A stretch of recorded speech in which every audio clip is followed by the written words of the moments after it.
Good morning, नमस्कार, सत श्री अकाल, शुभ सकाल। मैं आरजे सिंघानिया अपने शो में अपने सभी दर्शकों का स्वागत करता हूं।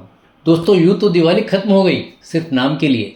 यूँ तो लोग आनंदित होकर पटाखे बजाते हैं, लेकिन इसका सबसे ज़्यादा नुकसान प्राणियों को होता है और इंसानों में भी कई लोगों को इसका काफ़ी हर्जाना देना पड़ता है।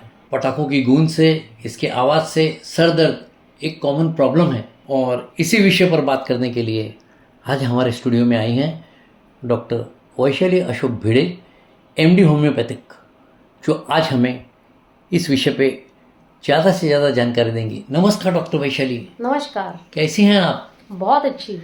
तो डॉक्टर साहब, आप हमें आज माइग्रेन के बारे में बताना जा रही हैं, तो मुझे ये बताइए माइग्रेन है क्या?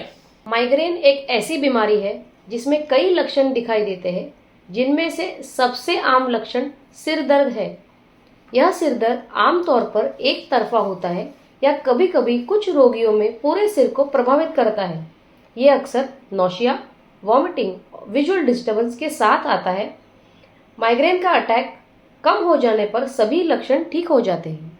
डॉक्टर वैशाली, ये बताइए कि माइग्रेन के कारण क्या हैं और ये अधिक कैसे प्रभावित करता है? पुरुषों की तुलना में महिलाओं को माइग्रेन अधिक होता है। इमोशनल स्ट्रेस और हार्मोनल इम्बैलेंस इसे बढ़ावा देते हैं। लगभग 1% आबादी माइग्रेन से पीड़ित है। डॉक्टर वैशाली, हमारे सुनने वाले ये जानना चाहते हैं कि माइग्रेन के लक्षण क्या हैं? सिर दर्द माइग्रेन का एक सामान्य लक्षण है। उल्टी और विजुअल डिस्टर्बेंस के साथ कई अन्य लक्षण आते हैं।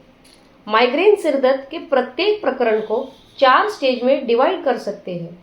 फर्स्ट स्टेज प्रोड्रोम कहलाता है, second stage aura, third stage migraine attack proper, fourth stage post attack.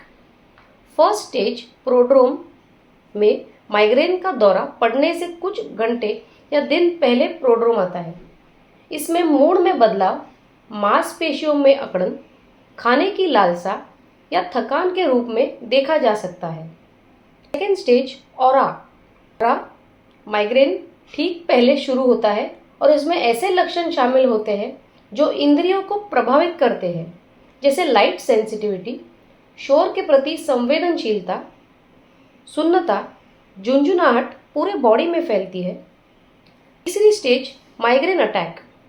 इसमें सिर दर्द सबसे अधिक परेशान करने वाला लक्षण होता है, जिसमें विभिन्न लक्षण शामिल होते हैं, जैसे मूड स्विंग, चिड़चिड़ापन, गुस्सा, शोर के प्रति संवेदनशीलता, कभी कभी मौखिक संवेदनशीलता, नौशिया, वॉमिटिंग शामिल होते हैं। पोस्ट अटैक मतलब सिर दर्द के बाद थकान सबसे आम है। डॉक्टर वैशाली, हमारे एक श्रोता जानना चाहते हैं कि माइग्रेन के हमले का कारण या यह किस चीज़ से ट्रिगर होता है?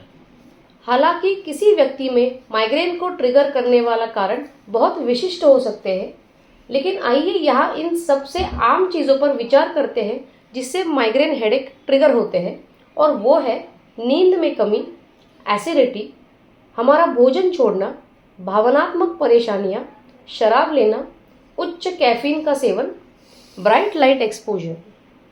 डॉक्टर वैशाली, जब माइग्रेन रोग है तो इसका इलाज भी अवश्य होगा। अब हमें ये भी बता दीजिए कि माइग्रेन का इलाज क्या है? माइग्रेन के उपचार को हम 2 भागों में डिवाइड किया करते हैं। एक जीवन शैली में सुधार और दूसरा होम्योपैथिक दवाइयाँ। जीवन शैली में सुधार में कुछ बातें शामिल हैं, जैसे कि समय पर भोजन खाना, अच्छी नींद लेना, कैफीन का सेवन कम करना और स्क्रीन टाइम, मोबाइल और टीवी देखना कम करना। होम्योपैथिक चिकित्सा का उद्देश्य है व्यक्तिगत भावनात्मक तनाव और व्यक्तिगत जीवन की चुनौतियों को समझ लेना। इसे हम केस स्टडी कहते हैं। Of the symptoms experienced during aura stage of the migraine are considered. For example, one patient may have visual symptoms like increased sensitivity to light. Accordingly, the medicine is selected. Another patient may have increased sensitivity to smell. A third patient may have severe mood swings or weeping episodes before the actual headache. All these are considered while medicines are prescribed.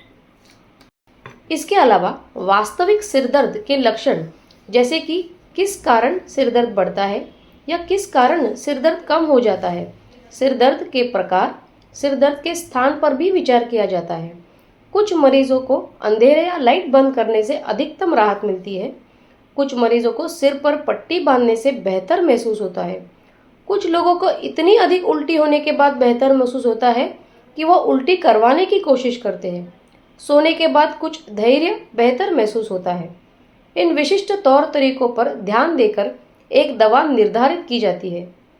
Homeopathic दवा दी जाती है और रोगी को migraine की तीव्रता और बार बार आने वाले माइग्रेन की प्रवृत्ति को कम करने में मदद करती है। डॉक्टर वैशाली, आप जाते जाते एक अंतिम प्रश्न पे हमें बताइए कि होम्योपैथी की फील्ड में पिछले 12 वर्षों में आपने लगभग माइग्रेन से कितने रोगियों का इलाज किया है? महिलाओं में माइग्रेन की बीमारी बहुत कॉमन है। मैंने पिछले 12 सालों में लगभग हजार से ज़्यादा महिलाओं को ट्रीटमेंट दिया है और वे एक बेहतर ज़िंदगी जी रहे हैं। डॉक्टर वैशाली, अब ये भी बता दीजिए कि माइग्रेन के प्रभाव से कैसे बचा जा सकता है या इसे कैसे कम किया जा सकता है, यानी क्या करो क्या ना करो। माइग्रेन का प्रभाव कम करने के लिए हम कुछ चीज़ें अवश्य कर सकते हैं, जैसे कि सिगरेट या शराब से बचें, उच्च कैफीन से बचें, रात को देर से डिनर ना खाएं और स्क्रीन टाइम कम कर दें। थैंक यू डॉक्टर वैशाली, आज हमारे शो में, हमारे स्टूडियो में आने के लिए बहुत बहुत धन्यवाद। दर्शकों, मैं आपको ये बता दूं कि डॉक्टर वैशाली सोशल मीडिया में भी बहुत एक्टिव हैं। आप इन्हें यूट्यूब, इंस्टाग्राम, फेसबुक में फॉलो कर सकते हैं।